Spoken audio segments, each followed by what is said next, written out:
Dear students, today I am going to explain you class 12th matrices. In lecture 1, I have explained the types, operations of the matrices, and questions are solved based on first lecture and sentence notes. Today I am going to tell you about questions based on symmetric and skew-symmetric matrices.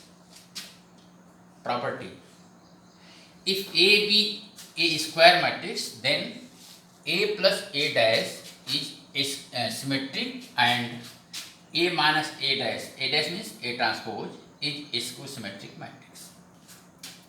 For this, let us take one example. Suppose A equals to 1, 5, 6, 7.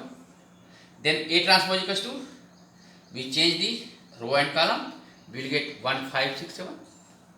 Now A plus A dash is 2, 11, 11, 14. If we take the transpose, we will get same. Therefore, we can say that A plus A dash whole dash equals to A plus A dash. Therefore, A plus A dash is symmetric. Similarly, A minus A transpose. A minus A transpose means 0, minus 1, 1, 0.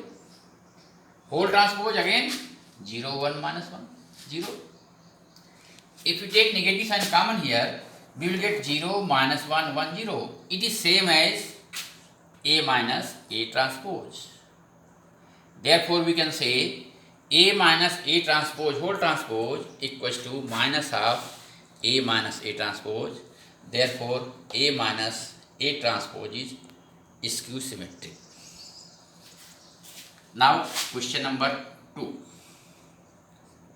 Express a square matrix as the sum of a symmetric and a skew symmetric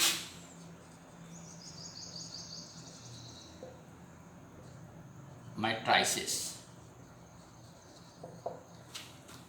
Let we take same example. First take A. Suppose A equals to multiply and divide by 2. It will become half. 2A means A plus A. Now we add and subtract A transpose means A plus A transpose plus A minus A transpose.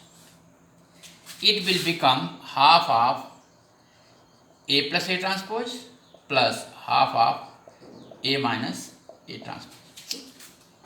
Now we will put A plus A transpose, already we have here. It is half of 2, 11, 11, 14 plus half of A minus A transpose means here A minus A transpose 0, minus 1, 1, 0. It is how to express a square matrix as the sum of symmetric and skew symmetric matrices. As we know, A plus A dash is symmetric and A minus A dash is skew symmetric. Therefore, it is our answer. Huh.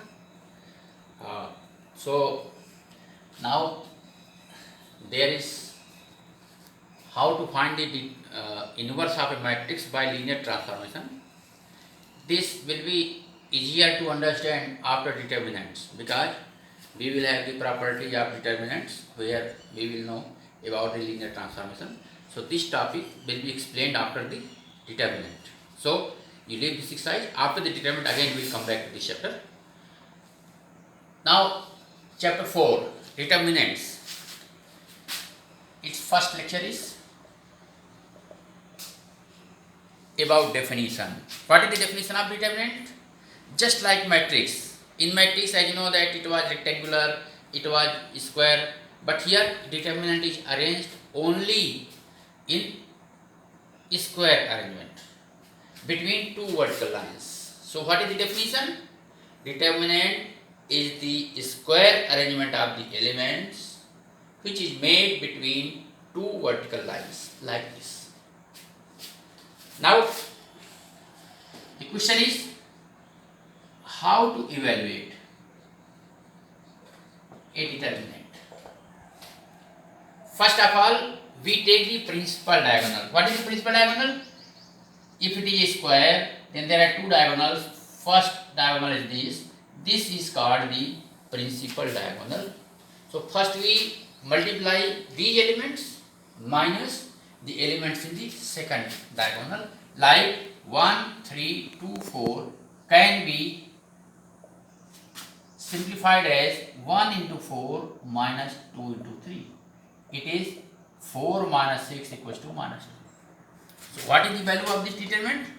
Minus 2. Here we can find numerically, but matrix can't be found as numerical value. Suppose if you take the determinant of third order 1, 2, 3, 2, 1, 4, 3, 2, 1 like this. Then first of all we will write plus, minus and plus. Then first you write number 1 and the minor, means leave this column and this row where 1 is involved. Remaining part is 1, 2, 4, 1. Then minus 2. Again we leave this column and this row. In this way we will get 2, 3, 4, 1. Then plus 3 into same 2, 1, 3, 2. 2, 1, 3, 2. It will become 1 into, just like previous case, we will simplify 1 into 1, 1 minus 8. 1 minus 8. Minus 2 into here, 2 into 1, 2 minus 12. Plus 3 into 4 minus 3. It will become minus 7 and plus 20 and here plus 3. It means 23 minus 7, 16. So its value is 16. So it is how to evaluate determinant of second order and third order. Now to solve or evaluate the determinant, there are some properties. So we will know property of determinants.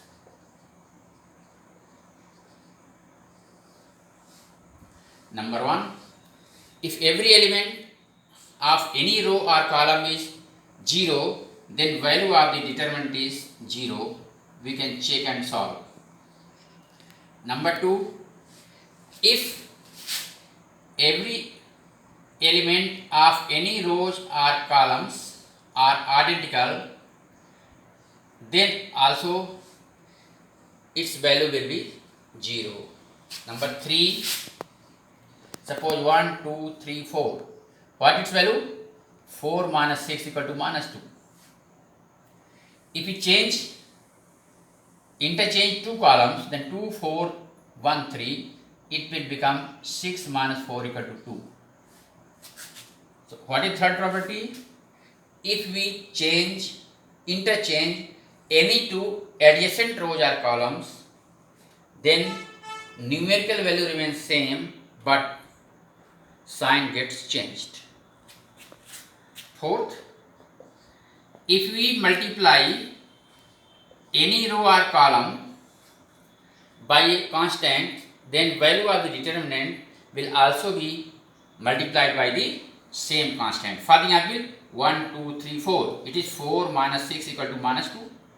If we multiply R1 by 5, it will become 5, 10, 3, 4. It becomes 20 minus 30 equal to minus 10. Here previous value was minus 10. Now if first row is multiplied by 5, then its result is also multiplied by 5. So it is how to evaluate without expansion. Now remaining properties will be done tomorrow.